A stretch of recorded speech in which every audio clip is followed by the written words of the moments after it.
Assalamualaikum warahmatullahi wabarakatuh. Hai hai hai. Apa kabar anakku yang soleh soleha? Semoga kalian di rumah dalam keadaan sehat walafiat. Begitu juga ayah bunda di rumah. Amin ya rabbal alamin. Nah, kembali berjumpa lagi bersama Pak Hari. Pelajaran tematik tema 8 kelas 6 subtema kedua, perbedaan waktu dan pengaruhnya di pembelajaran kedua. Satu pantun dari Pari, burung bio, burung belibis, buah naga dimakan ulat. Tonton videonya sampai habis, semoga ini bermanfaat. Nah, anak sekalian, sebelum kita mulai pembelajaran, seperti biasa, yuk kita berdoa bersama-sama. Bismillahirrahmanirrahim. Rabbi zidna ilman warzuqna fahma. Ya Allah, tambahkanlah kami ilmu dan kefahaman.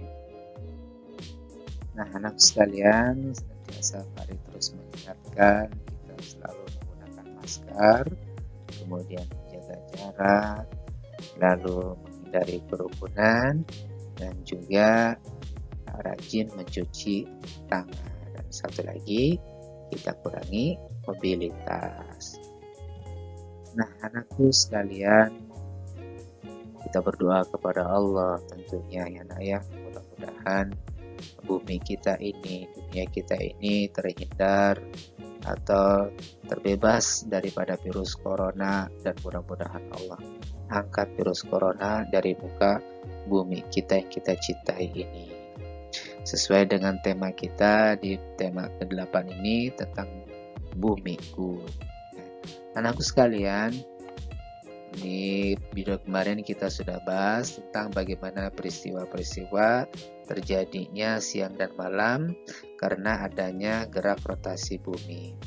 Nah, perlu kita ketahui, bumi bergerak dengan teratur dalam garis edar yang disebut orbit. Begitupun dengan planet lainnya. Semua planet bergerak pada orbitnya. Allah telah mengatur segalanya sehingga semua planet disiplin mengikuti orbitnya. Nah, kedisiplinan dan ketaatan planet dalam bergerak pada orbit membuat kehidupan ini berjalan dengan baik. Nah, coba bayangkan apa yang terjadi seandainya ada satu planet yang melanggar keluar dari orbitnya. Nah, sekalian, makanya di pembelajaran kali ini, di materi kali ini, kita bagaimana pentingnya menjaga lingkungan sekitar kita. Nah, anak sekalian, membuang sampah sembarangan ternyata berakibat buruk bagi lingkungan dan juga kehidupan manusia. Sampah yang menyumbat saluran air dapat menyebabkan banjir sehingga keselamatan hidup orang banyak terancam. Sampah juga dapat menimbulkan penyakit sehingga dapat mengganggu kesehatan. Nah, mengingatkan kembali bahwa sampah itu terbagi dua ya nak ya, ada sampah organik dan sampah anorganik. Nah, anak sekalian, membuang sampah di tempat sampah merupakan salah satu sikap sederhana, tetapi memiliki dampak yang sangat besar.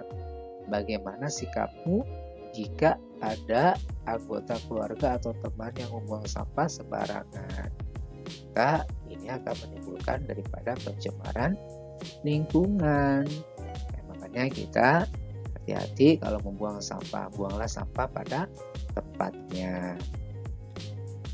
Anak sekalian, kebersihan juga penting bagi kesehatan kita.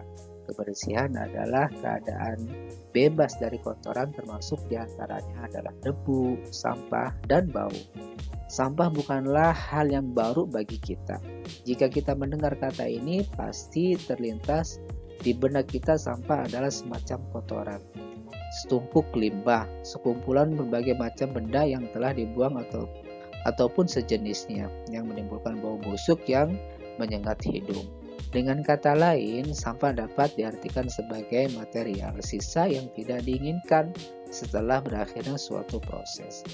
Nah, sampah yang tidak diolah cenderung merusak lingkungan sekitarnya. Sampah merupakan salah satu dari sekian banyak masalah sosial yang dihadapi masyarakat. Masyarakat kota maupun daerah yang padat penduduknya pasti menghasilkan sampah yang begitu banyak. Nah, menurut pandangan sebagian masyarakat, sampah bukanlah masalah. Padahal permasalahan inilah yang sangat mengkhawatirkan, dan juga sampah merupakan masalah yang paling besar bagi kehidupan lingkungan kita. Coba sekarang bayangkan jika sampah terus-menerus dibuang, kemudian berserakan di tengah jalan, dibuang di sungai, laut, atau selokan air rumah kita. Nah, berikut ini akibat timbulnya daripada membuang sampah sembarangan. Apa saja di antara? Yang pertama, akan menimbulkan bau busuk atau pencemaran udara. Yang kedua, dapat menyebabkan banjir. Yang ketiga, menimbulkan penyakit. Dan yang keempat, mencemari air, sungai, dan laut. Makanya hati-hati kita dalam membuang sampah. Buanglah sampah pada tempatnya agar tidak terjadi daripada 4 hal ini. Oke, anakku sekalian. Nah, untuk tugas kalian pada pagi hari ini, coba kalian tulis 5 sikap dalam menjaga kebersihan dan kelestarian lingkungan. Kalian tulis di buku tulis ya. Jangan lupa dikirim ke GCR. 5 sikap tersebut tulis di buku tulis. Nah, anakku sekalian, Singapura sebagai salah satu negara yang ada di wilayah Asia Tenggara, terkenal dengan negara yang bersih dan tertib. Semua itu karena ada kerja keras dari pemerintah dan warganya untuk selalu taat terhadap peraturan yang berlaku. Oleh karena itu, marilah kita baca sebuah artikel mengenai tentang Singapura, kota terbersih di Asia. Singapura saat ini menyandang sebagai salah satu kota paling bersih di Asia. Padahal saat memperoleh kemerdekaan pada 1965, kota ini masih tergolong kotor, kumuh ya nak ya. Kondisi ini diperparah dengan keadaan kondisi lahan Singapura yang terbatas dan hampir tidak memiliki sumber daya alam. Karenanya Perdana Menteri Singapura ketika itu mengeluarkan kebijakan untuk membersihkan serta menata ulang kota ini sehingga sekarang menjadi bersih dan menjadi terbersih satu kota Asia, luar biasa ya. Nah, kita fokus ke dalam pembelajaran SBDP. Anak sekalian, ada satu lagu yang diciptakan oleh Wals Pratman, Di Timur Matahari. Oleh karenanya kalian dengarkan lagu ini, kalian ulang-ulang agar supaya hafal. Oke, check it out.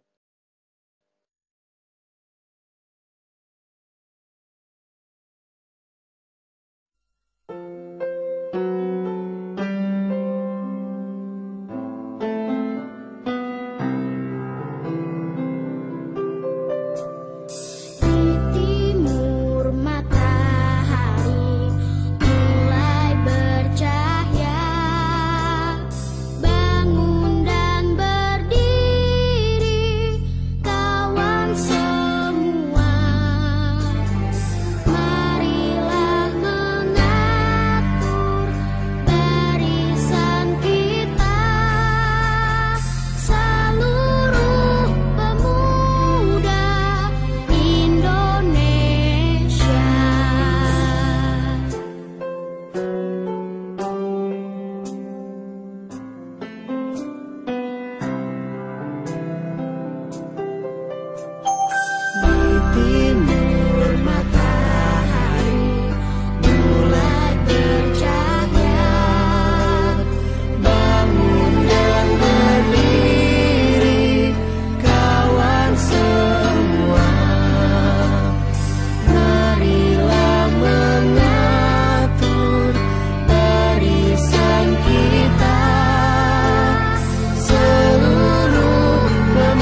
Nah, anak sekalian, untuk tugas kalian selanjutnya di pagi hari ini, kalian buka halaman 16 sampai 17. Ayo eksplorasi. Di situ ada 1 sampai 4 saja ya, Nak ya. Selamat mengerjakan. Oke, Pari ucapkan terima kasih. Wassalamualaikum warahmatullahi wabarakatuh. Sampai berjumpa kembali. Ilal liqa. Ma'assalamah.